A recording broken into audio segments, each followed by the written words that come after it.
Welcome back to the channel. It's your boy Steve from Straight Fire Picks. We're back with your best bets for the NBA here for you today on Saturday, March 22nd, 2025. NBA player props, spreads, totals, predictions here for you today. We got 3 picks on tap that I think are great value bets here for this Saturday NBA slate. As always, if you guys are new to the channel, make sure you guys hit that like and subscribe button for me. Always appreciate that. On the road to 9,000 subscribers. Appreciate all of your guys' support as always. You guys absolutely rock. Make sure you guys drop your favorite pick down below for today's action.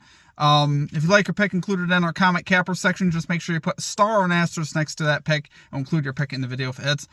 Always, you guys always kill it in the comments. Had a bunch of great call-outs yesterday. We had Alex Fox calling Jalen Green under 9.5 rebounds and assists. Got to get the bag, calling Paolo Banchero over 34.5 PRAs. And Manny the Maniac 99 calling the Spurs -6. And then finally, Erica Me calling Rudy Gobert over 9.5 rebounds. Love to see it, guys. Great call-outs there from our comment cappers. Like I said, if you guys want to drop your favorite pick down below, help the community out. You guys have been carrying us of late, and I appreciate you guys. I really do. You guys dropping that heat in the comments, so keep doing that. Make sure you guys check out all of our social media links. Stay updated here at the channel. Twitter, Instagram, TikTok, at Straight Fire Picks. All those links posted below in the pinned comment and in the description. Also our Discord page as well. That's all free for you. And you get access to, more information. The Discord channel is pretty cool. You can get more ideas for bets and stuff like that. We have some cappers in there, so make sure you guys check that out. Also, check out our Major League Baseball futures video as well if you guys are interested in placing some bets on the Major League Baseball futures market. We have, I believe, 7 picks in that video for the futures, and we got less than a week till baseball season. So make sure you guys check that out if you guys are interested in placing any bets on Major League Baseball futures. Super excited about the baseball season. We got that starting next Thursday, so stay tuned for that. Check out our Straight Fire merchandise as well. If you guys are interested in getting any Straight Fire swag, check out our shirts, cups, signs, stuff like that. It's all posted below in the pinned comment description, as well as a link for our store. You guys can get yourself some Straight Fire swag if you want. And then also check out our Straight Fire MVP program, just $3.99 per month. You get access to all of our picks and our plays early. Great way to also support the channel, what we do here at the channel. It's just $3.99 a month, 13 cents a day. Less than the cost of a biggie bag, like I always say. I don't know why I always mention the biggie bag. I think it's because I love biggie bags so much, to be honest with you guys. I just had one the other day. And they have the new Thin Mint Frosty as well. So, anyway, a little off topic, but yeah. My point is, it's great value. You get access to all of our picks and our plays. You get access to our SFP MVP exclusive pick of the day, which has done pretty well so far this season.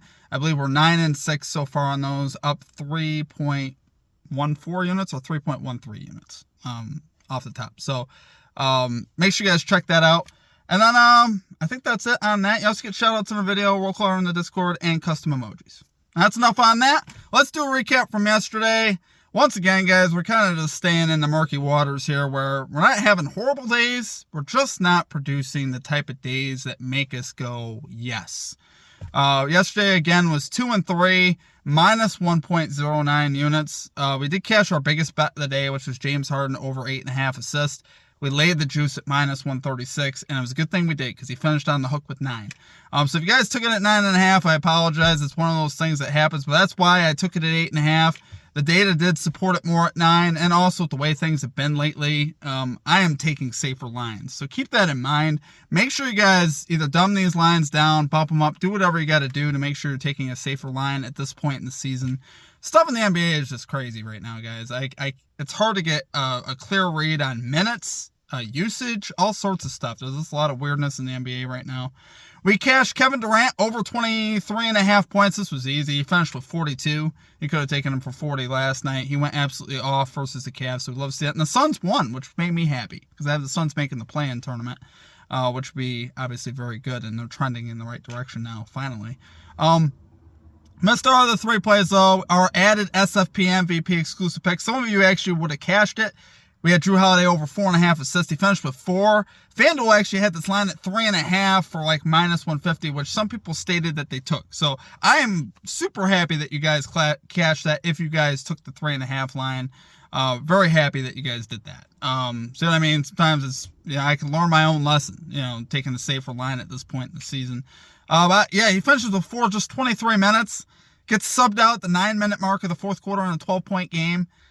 The game really, to me, wasn't that much of a blowout at that point. 97-85, he gets pulled off the floor. It didn't make sense to me. without Jaylen Brown, it just was a very frustrating thing looking at that, because that was really it was a plus value play. Would have been nice, obviously, to cash it, and it just didn't happen. Fred VanVleet, over 8.5 rebounds and assists. Of course, he goes absolutely nuclear offensively. He finished with 33 points. Could have taken any other line on it. Could have taken PRA's points. He obviously cashes that, and unfortunately just missed on that. That's the way it goes. And then Kristaps Porzingis, under 18.5 points. Might have been one of my worst calls of the season. He cashed it. He cashed the over in the first half. Came out, and it's like he had something against us. I don't know, guys. What happened last night in that Jazz-Celtics game made no sense to me, and it almost made me think that they watched my video or something. Like, that's how it felt. I'm not saying that didn't happen, obviously, but that's how it felt. But anyway, enough on that. We're back at it today. We're just doing 3 plays today. We're going to try to get in the winning column today. That's the most important thing. A 2-in-1 day or better. We will have an SFP exclusive bet as well, so technically we'll have 4 plays, so we're going to need to go 3-in-1. But I am actually trying to limit our plays now at this point in the season. You guys probably in the video won't really see more than 3 plays for at least a little bit till we get a handle on the NBA season. I'm not going to overexpose myself at this point in the NBA season. It's just getting too weird, and these spreads, and it's getting much harder to read. And here we're gonna chill out. But for today, I like the bets that we have. For our number 1 pick, we're going Malik Monk, over 18.5 points here for the Sacramento Kings, minus 115 odds on ESPN Bet. So Monk has been really hot of late. The Kings have everything to play for. They're still trying to get into the tournament. They're battling with the Suns, as the aforementioned Suns. They're near the back of the Western Conference, so they have everything to play for. No excuses here, guys. Monk has cashed 10 of the last 14 games at home here, including 4 of the last 4. So he's been hot since he's been back from injury, which we love seeing that. And a great matchup today with the Bucks, who allow the most points to point guards this season, the 4th most over the last 7 games. Now, the only concern I'd have with the Bucks is if they were to stick Taurean Prince on them, which I don't think they'll do. I think they're going to put Taurean Prince either on Levine or DeRozan. I would say DeRozan would make the most sense to me, or Levine. I don't see Prince being matched up with Monk, which obviously should create the better matchups here for Monk. I think he's going to have a great shot here to hit this over. We've seen him go 2 for his last 2 versus the Milwaukee Bucks this time with logs of 25 and 28. So love to see that. 3 out of his last 4 in home games this season without Sabonis in the lineup. Or 3 out of 4 in home games this season without Sabonis, averaging 16.5 field goal attempts per game. So obviously Monk's a very good offensive player. And in a great matchup today, the spread here is set to 2, guys. The spread is set to 2. I have to say it multiple times because I feel like anytime we take a bet now, there's a blowout one way or another, or something weird happens. But spread set to 2. Monk, like I said, hot late in a great matchup at home. Love everything that we're getting here. I also like the fact, like I said, Taurean Prince should not be on him. If he starts the game on him, I'm going to be very upset. But even still, Monk could still go over. Obviously, Prince ain't going to be on the game the whole game. But in either case, Monk shoots a lot of threes. There's a lot of variability to Monk's game. He's very well balanced offensively, so I obviously love that. So love it there for number 1 pick. We got Malik Monk over 18.5 points here for the Sacramento Kings, minus 115 odds on ESPN Bet.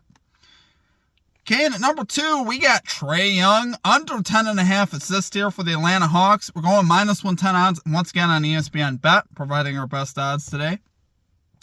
Up against the Warriors today. So Warriors allowing the 7th fewest assists to point guards, the 8th fewest over the last 15 games. So this is a pretty good defensive team. They're first in defensive rating over the last 15 games. Obviously, since Jimmy Butler came into the equation, this team has even picked it up more defensively, which obviously I love that, which means nothing off of Young passes should be easy. And really, nobody on the...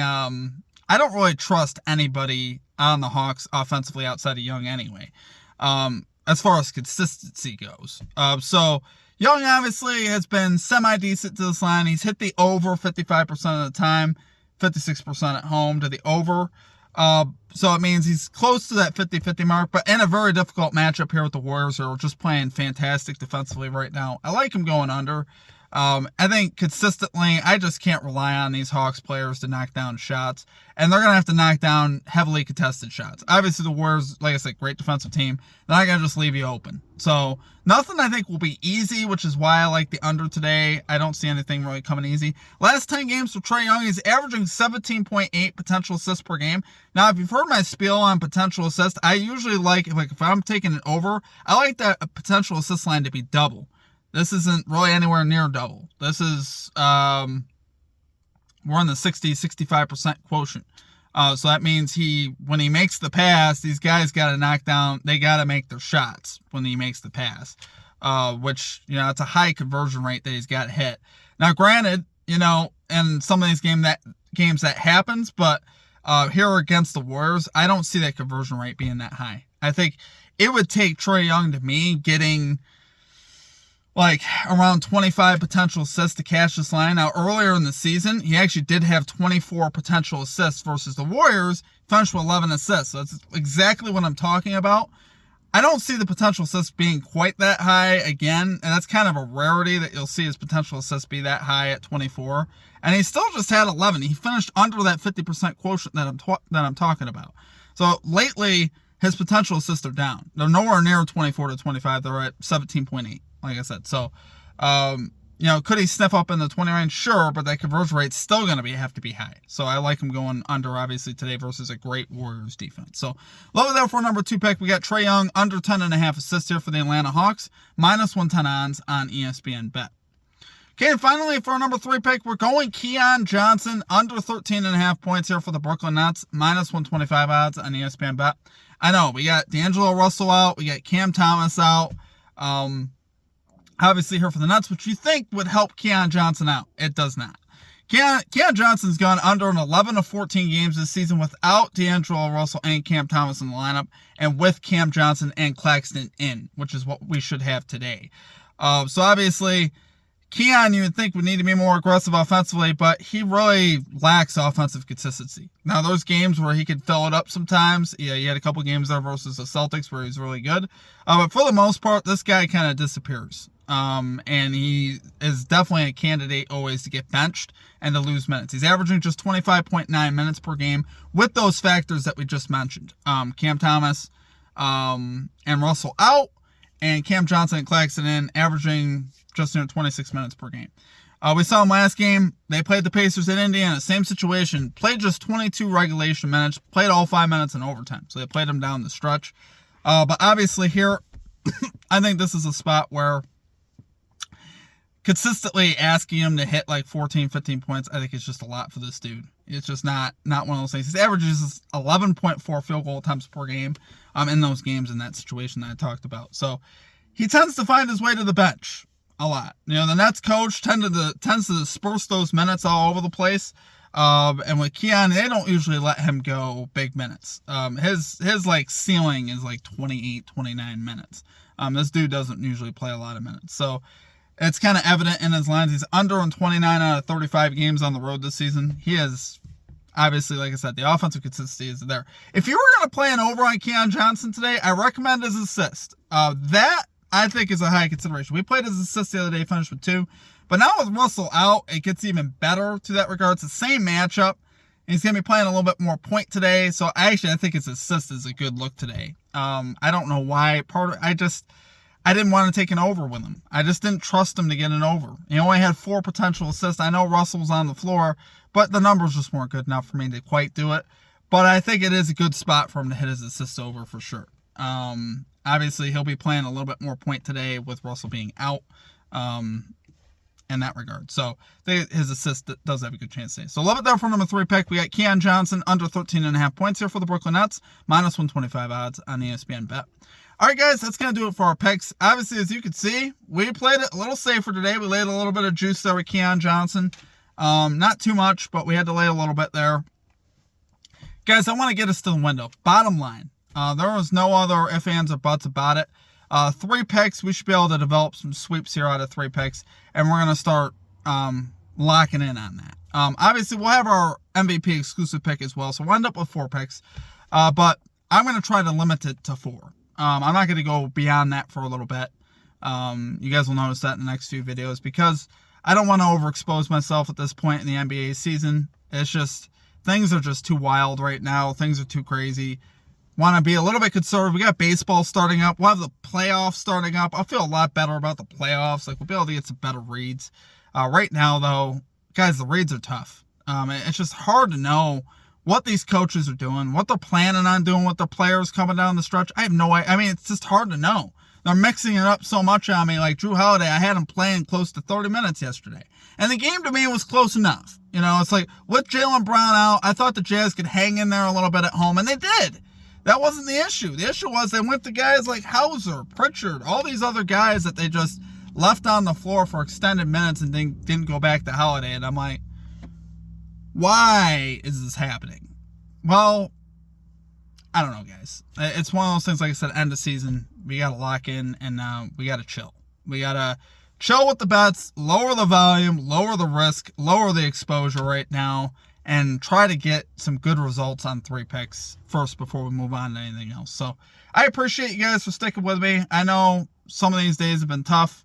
I know they're frustrating, and that is not the standard that we set here. Obviously, we've had a great season in the NBA. Still, even with the murkiness, it's not like we're losing crazy units, but we're just not having the days that I like to see here at the channel that you guys have come to expect and know. So I appreciate you guys. I hope you guys have a great rest of your day. We'll catch you next time. Peace out.